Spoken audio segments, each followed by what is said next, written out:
Hey, it's Tom Michael, General Manager here at Boise State Public Radio. Right now, public media is under threat. The White House has asked Congress to take back funding already approved for the Corporation for Public Broadcasting, funding that sustains Boise State Public Radio and NPR stations like ours across the country. We stand to lose over $500,000 annually, jeopardizing our newsroom, programming, and mission. You can help. Learn how to take action at boisestatepublicradio.org/funding.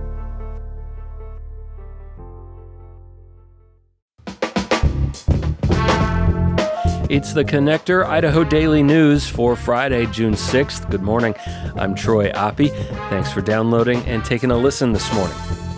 The state of Idaho says it will cooperate with federal immigration officials and begin transporting some inmates from state and local facilities to ICE detention centers. Plus, the latest on the end of efforts by the University of Idaho to purchase the University of Phoenix. Local health leaders are hoping more rural residents in the Treasure Valley will take a few minutes to complete a community health survey. And the four-time Olympic medalist, Idaho native, and the best women's hockey player in the country, many folks say, is coming back to the Northwest. Those stories and lots more right now on The Connector. People incarcerated in Idaho after being in the U.S. illegally will soon be turned over from Idaho to federal immigration officials to prepare for deportation. Governor Brad Little Thursday announced Idaho State Police have joined Immigration and Customs Enforcement, ICE, Program 287G, which allows ICE to deputize some immigration enforcement functions to state and local law enforcement. Idaho plans to transport out of local jails what the governor in a press release called, quote, the most violent and dangerous illegal aliens who have been convicted and completed their sentences, unquote. The governor says ISP is authorized now to spend up to $300,000 in the next 12 months to carry out up to 100 transports of multiple inmates per incident from local incarceration to an ICE detention facility in East Idaho's Jefferson County. Higher profile, quote, more dangerous criminals, unquote, will be transported to ICE facilities out of state.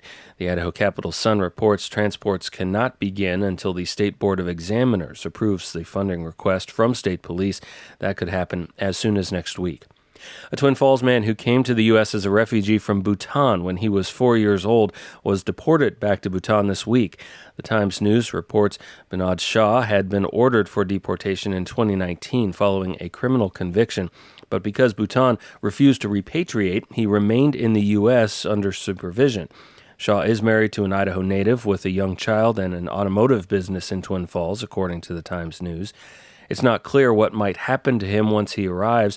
Bhutan could try to remove him from the country, as it has done with 10 previous U.S. deportees, delivering them to the border with Nepal in March, according to the Kathmandu Post.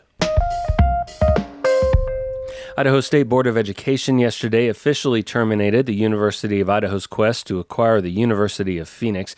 As our James Dawson reports, the move comes more than a year after state lawmakers essentially killed the deal. U of I planned to buy the for-profit online university for $685 million to bolster its web education offerings. But state lawmakers nixed the deal last year due to transparency and liability concerns. State Board President Kurt Liebeck says the need for such an online higher ed platform is still greatly needed here. We have to be able to reach Idaho adults, no matter where they are in the state, and when they may be time and place bound. And for all those strategic reasons, I thought this deal made sense. Well, now this deal's behind us. Those trends haven't changed. Liebeck says the board will hear more about how the state's universities could handle those challenges at its August meeting. U of I will recover $12.2 million from Phoenix as a termination fee. In a statement released earlier this week, University of Phoenix says it will continue to operate as an independent and private institution. James Dawson, Boise State Public Radio News.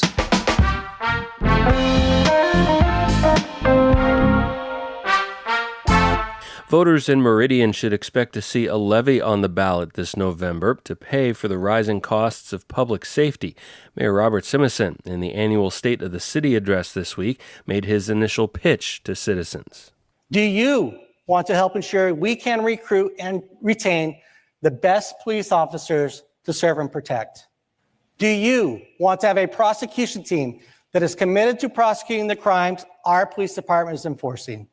Do you want to have more firefighters on each shift to respond to fires and healthcare emergencies. The city is currently using a federal grant to fund 18 new firefighters, but that grant runs out in 2027. Those firefighters cost $3.2 million a year. Simison says he also wants the city to end its reliance on the city of Boise for help prosecuting crimes, and he wants Meridian to pay police more to make it easier to recruit and retain officers.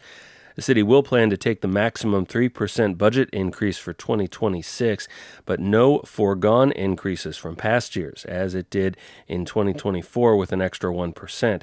The mayor has been critical of legislative action limiting city's tax revenue from new growth. He says even continued budget increases aren't enough to cover his growth priorities for public safety departments, and so he's coming to voters. A levy would need to be approved for the ballot by the Meridian City Council.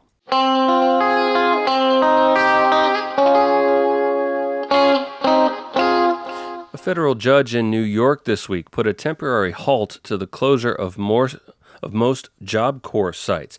The decision comes after the Federal Department of Labor announced it was suspending most Job Corps centers, including the Centennial Job Corps here in Nampa.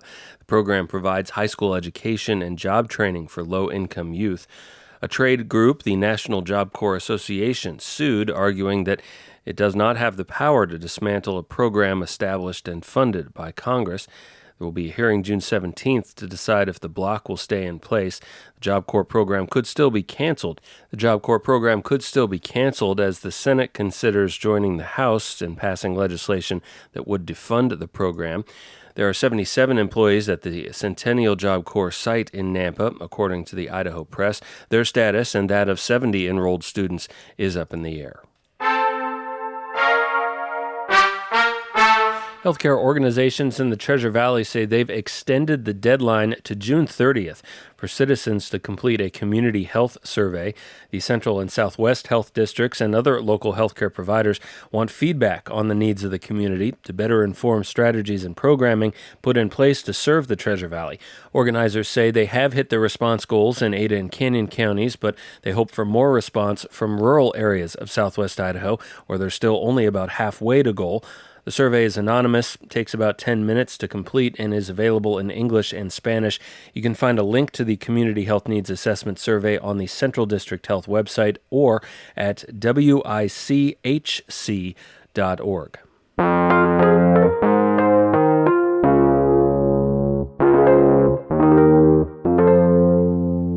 A unique summit set for tomorrow in McCall will discuss wolves, bison, and the Stibnite mine.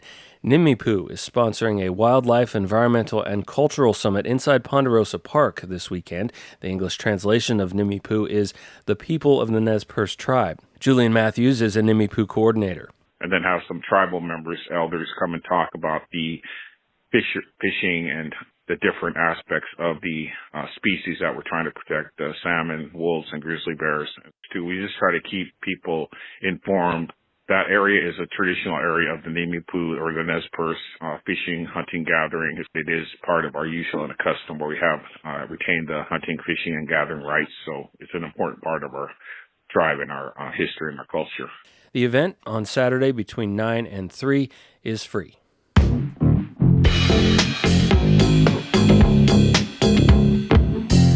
In sports, NNU baseball still one win away from a potential berth in the NCAA Division II World Series final. The Redhawks and University of Tampa rained out Friday evening in their planned semifinal game. They'll try again late Friday morning in Cary, North Carolina, with the winner advancing. And finally this morning, Olympic hockey gold medalist, USA Hockey Women's Player of the Year, and Sun Valley native Hillary Knight will join the new Professional Women's Hockey League team in Seattle. The points leader in the PWHL this year with the Boston Fleet was left unprotected by the team in the expansion signing period. Seattle is one of two expansion teams joining the league next season. They grabbed Knight for a one-year contract. The Idaho native is a four-time Olympic medalist. She says the upcoming 2026 Olympics will be her fifth and last of her career.